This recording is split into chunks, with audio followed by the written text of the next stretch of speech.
Hello, good afternoon. எப்படி இருக்கீங்க எல்லோரும்? வாங்க சாப்பிட்லாம். மீன் குழம்பு இருக்குது, எறா வறுவல் இருக்குது, மீன் குழம்பு இருக்குது, சாதம் இருக்குது. வாங்க சாப்பிடலாம். மீன் குழம்புன்னும்போது எங்கள் தொட்டம்மா, அம்மா அவங்கள தொட்டம்மான்னு கூப்பிடுவாங்க, தொட்டம்மா தொட்டப்பான்னு. அதனால் அவங்கள கூப்பிடுவோம். அவங்க புதுச்சேரியில் இருந்தாங்க. பெரிய பணக்காரங்க, அவங்களுக்கு பிள்ளைங்க இல்லை. அதனால் லீவு தோறும் ஒரு 15 குடும்பத்தை தேர்ந்தெடுத்து அந்த பிள்ளைங்கள்லாம் கூப்பிட்டு அந்த 15-20 நாள் சாப்பாடு போட்டு எல்லாம் துணிமணியெல்லாம் எடுத்து கொடுத்து அனுப்புவாங்க.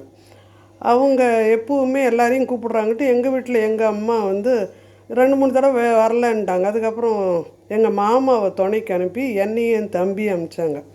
அப்போ நாங்கள் போயிருந்தோம். அப்போ பார்த்திங்கன்னா எல்லாரும் போய் பேசிக்கிறாங்க அங்கே இப்படி அப்படின்னு அந்த பிள்ளைங்கள்லாம்.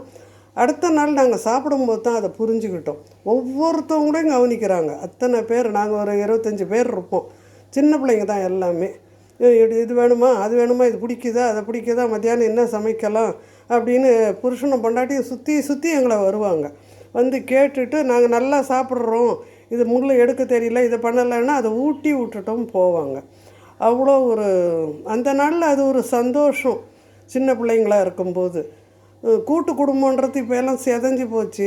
ஆனால் எங்கள் அதை பார்க்கும்போது கூட்டு குடும்பன்றது அதான்னு எனக்கு புரியுது. பிள்ளை இல்லை அவங்களுக்கு, ஆனால் நாங்கள் எல்லாம் சொந்தக்காரங்க ஃபுல்லாக அவங்களுக்கு கூட்டு குடும்பம்தான். எங்களுக்கு துணையாக ஒரு மாமா ஒருத்தர் வருவார். அவரை தான் அனுப்புவாங்க எப்போவுமே. அவரும் ஒரு 25 வயசு ஆளுன்னு வச்சுங்களேன். அவர் என்ன பண்ணுவார், என் தலையெல்லாம் சிக்கெடுத்து பின்னி விட்டு அவனை சின்னவன் என் தம்பி, அவனை குளிப்பாட்டி அவன் ட்ரெஸ்ஸு என் ட்ரெஸ் எல்லாத்தையும் துவைச்சி அயன் பண்ணி கொண்டு என் கட்டிலில் வச்சுருவார். அவன் திரும்பி காலையில் எழுந்து அவனை இட்டுட்டு போய் எல்லா வேலையும் முடிச்சுட்டு இந்த ட்ரெஸ்ஸை தூக்கின்னு போய் போடுவார். நாங்கள் பொம்பளைங்க ஒரு பக்கம் குளிப்போம், கொள்வோம், எல்லாம் எடுத்துன்னு நாங்கள் போட்டுக்கிட்டு உட்காந்துருவோம். அந்த சாப்பாடும் எங்கள் மாமாவனுடைய கேரிங்கும் இன்னிய வரைக்கும் என்னால் மறக்க முடியாது. அவர் ஃபாதராகி இறந்தும் போயிட்டார். இருந்தாலும் எங்கள் மாமாவனுடைய நினப்பு இன்றைக்கி வந்தாலும் எனக்கு கண்ணில் தண்ணி வரும். அவ்வளோ ஒரு பாசமாக இருப்பார். அந்த நாளில் எல்லாருமே அப்படி தான் இருந்தாங்க. இப்போ பாசம் அத்து போச்சோன்னு நினைக்கிறேன். எல்லா இடத்துலையுமே பாசம் அத்து போச்சு. தடித்த வார்த்தை, அடுத்த நிமிஷம் நம்ம இருப்போமா என்னான்னு தெரியாது. அடுத்தவங்கள கேவலமாக பேசுகிறது, அடுத்தவங்கள சொல்கிறது. நம்ம நிலைமை இன்னும் அடுத்த நிமிஷம்னு யோசனை பண்ணோம்னா இந்த வார்த்தையெல்லாம் வராது.